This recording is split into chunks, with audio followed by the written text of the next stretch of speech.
Yepyeni arıza videomuzda merhabalar arkadaşlar. Hailu LS05 saatimiz açılmıyor, şarj almıyor. Bununla ilgili nasıl çözüm yolları izleyeceğiz.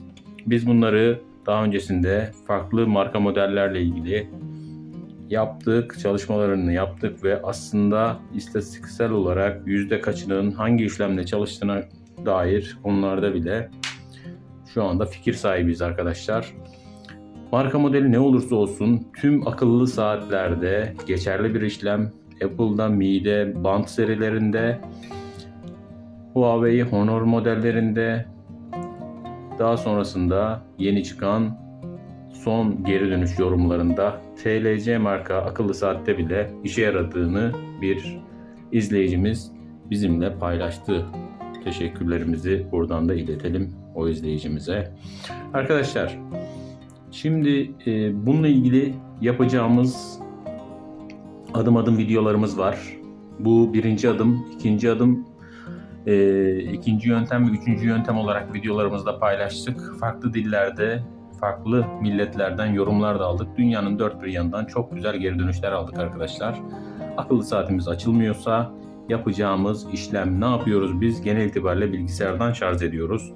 Şu kısmında zaten bir düşürücü adaptör var. Saatimizin şarj kısmında arkadaşlar. Şimdi biz ne yapıyoruz? Cihazımızı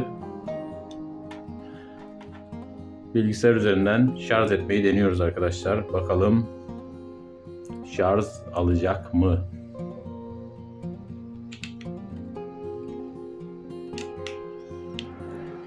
Ters denedik. Evet. Şimdi açmayı deniyoruz arkadaşlar. Bakın şu şekilde düğmeye basıyoruz. Evde yapabileceğiniz bir tamir işlemi sizlerin de. Siz de görüyorsunuz. Duyuyorsunuz dışarıdan gelen sesleri. Ev ortamında yaptığımız tamir arkadaş bunlar. Bakın herhangi bir tepki vermedi. Şimdi neyi deneyeceğiz arkadaşlar sizlerle? 1000 amperlik normal bir telefon adaptörü. Genelde bu adaptörü gösteriyorum sizlere. Bakın bunu taktık. Adaptörü prizimize taktık ve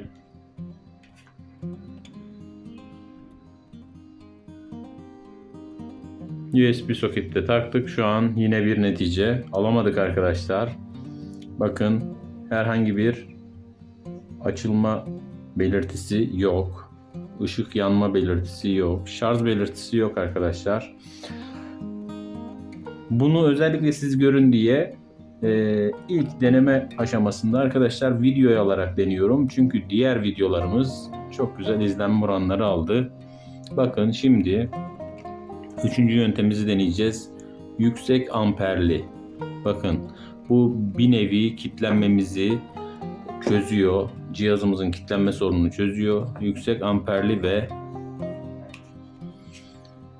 yüksek şarj kapasitesi bulunan bir adaptörümüzü tekrardan bağlıyoruz arkadaşlar. Bakın şimdi buradan sökelim. Şarj kablomuzu söktük. Bakın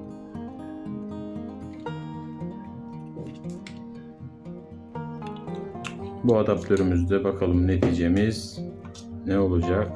Bu arada bu işlem cihazlarımızın %30 %40'ını çalıştırıyor arkadaşlar. Bu işlemde cihazımız çalışmazsa ikinci adım, üçüncü adımları uygulayacağız arkadaşlar. Bilginiz olsun.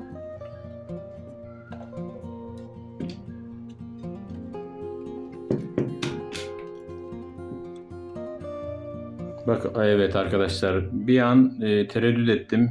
Bu yöntemle de olmayacak diye düşündüm. Ancak saatimiz şarj oldu arkadaşlar. Bu telefon adaptörü yüksek amperli. Bakın boyut olarak da zaten biraz hissettiriyor amperin yüksek olduğunu arkadaşlar. Saatimiz şu an itibariyle evet, tuşu da tepki veriyor arkadaşlar. Herhangi bir problem yok. Bakıyoruz. Şu anda şarj olmaya başladı arkadaşlar. Sevindirici, güzel bir haber. Cihazlarımızın bir kısmı bu yöntemle düzeliyor arkadaşlar. Bu yöntemi, ilk adım yöntemini tavsiye ederim. Bu yöntem olmazsa ikinci adım, üçüncü adım, hiçbir teknolojik ürünümüzü çöpe atmayalım arkadaşlar. Bunlar tabii ki milli servet.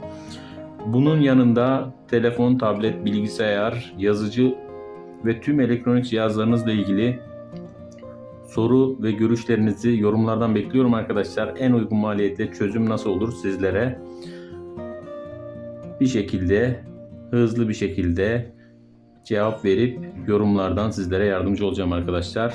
İzlediğiniz için çok teşekkürler. Beğenmeyi, abone olmayı, arkadaşlarınızla videomu paylaşmayı unutmayın arkadaşlar. Teşekkürler, iyi günler.